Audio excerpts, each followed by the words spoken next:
radio du Salon de la radio, interview. Une question. Pour toi, par exemple, BFM Business, c'est de la radiovision ? Ça a été les premiers à faire effectivement de la radiovision. Parce qu'aujourd'hui, on est quand même plus dans un programme qui se rapproche de la télé, ça évolue.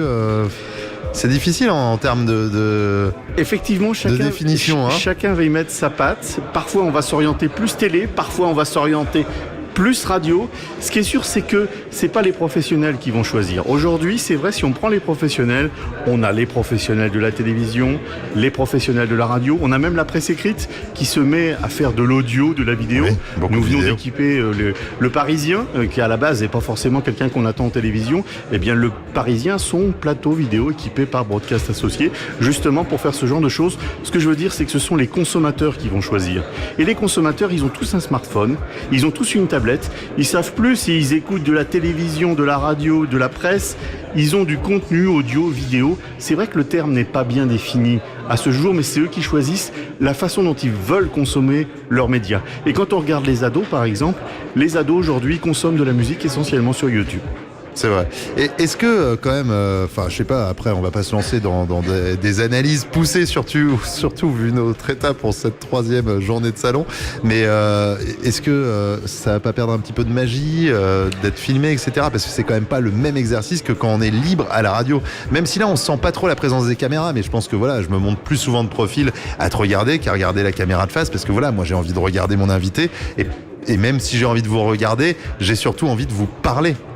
Il y a tout à inventer. Si on pense vraiment que les animateurs, ils ont un physique de radio, moi je suis un ancien animateur radio, donc j'en parle librement, je pense que j'ai plus un physique de radio qu'un physique de télé, eh bien on peut très bien imaginer faire un petit avatar aussi pour représenter les animateurs, une bouche. Il y a différentes façons de concevoir la radiovision. Drôle de choix quand même. Non, justement, c'est la liberté pour tout. Moi, j'ai l'impression de revivre le début des années 80, justement, où on se disait espace de liberté, FM. Oui, c'était déjà un espace de liberté.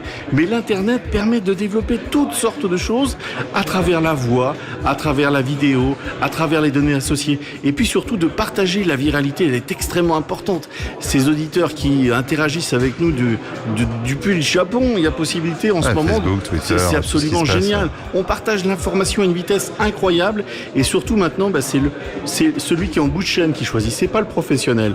Le professionnel, il doit faire une seule chose, c'est de produire un contenu de bonne qualité, qu'il soit en vidéo, en audio, en données associées.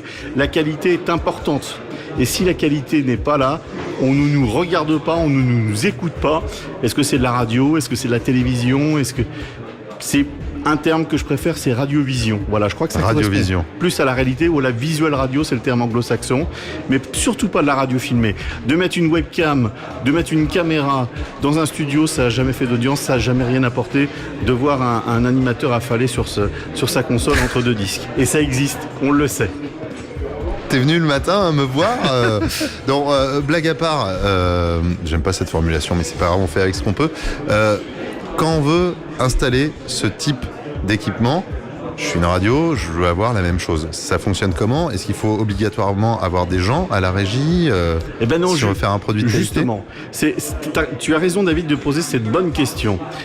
On part sur les bases de la radio existante. Ça reste avant tout de la radio. Et puis on vient compléter l'ingénierie en place, et on vient aussi équiper l'animateur en auto-DJ ou le réalisateur de l'animateur avec un écran supplémentaire, parfois tactile, parfois c'est même directement sur la console radio. Là on a une Studer par exemple qui est en place. On peut très bien interfacer la petite régie vidéo qui fait afficher les tweets avec la console, si bien que Maxime, il a une ou deux choses à faire en plus, mais quelque part c'est son métier. Son métier, c'est de gérer le contenu. Ouais, Maxime, il a l'air de s'endormir sur sa console, là, tu sais. Tu vois, c'est parce que c'est pas lui qui gère. Mais si on fait ce que fait Benjamin, si Maxime avait un petit peu plus l'habitude, eh bien, il pourrait tout gérer lui-même. Et je vais même te dire, toi, David, en auto-réalisateur, tu pourrais tout gérer toi-même. Et alors, qu'est-ce que c'est jouissif de tout faire soi-même ? Je vais penser à ça, on va rester là-dessus. Il est coquin ce salon, mais c'est vrai que on va peut-être terminer là-dessus. Hier soir, les jeunes talents de la radio et de la télé 2015 avec Rémi Castillo. C'est vrai que tout à l'heure, j'étais par exemple avec Silviano Marchion du studio École de France. Il nous parlait de sa formation qui est polyvalente. Tu connais bien également le studio École de France, je crois. Les studios radio, télé. Et là, c'est vrai que tu nous parles de cette radiovision. On voit ici, c'est la deuxième année où sur le salon, hein, si je dis pas de bêtises, on est équipé de caméras. C'est vrai qu'il y a beaucoup de réactions sur le hashtag Salon Radio. Bah tiens, ce serait bien de nous dire, est-ce que ça vous plaît de voir nos bobines, ou alors est-ce que vous préfériez que de l'audio? On peut demander. On peut demander. On peut faire un petit sondage. On peut demander, mais ce qui est intéressant, c'est que de toute façon, ils n'ont pas attendu qu'on leur pose la question, ils réagissent. Tout à l'heure, j'ai vu un tweet qui m'a interpellé un petit peu, parce qu'il y a un auditeur, un consommateur, on va dire, qui disait il y a un petit problème technique à tel moment.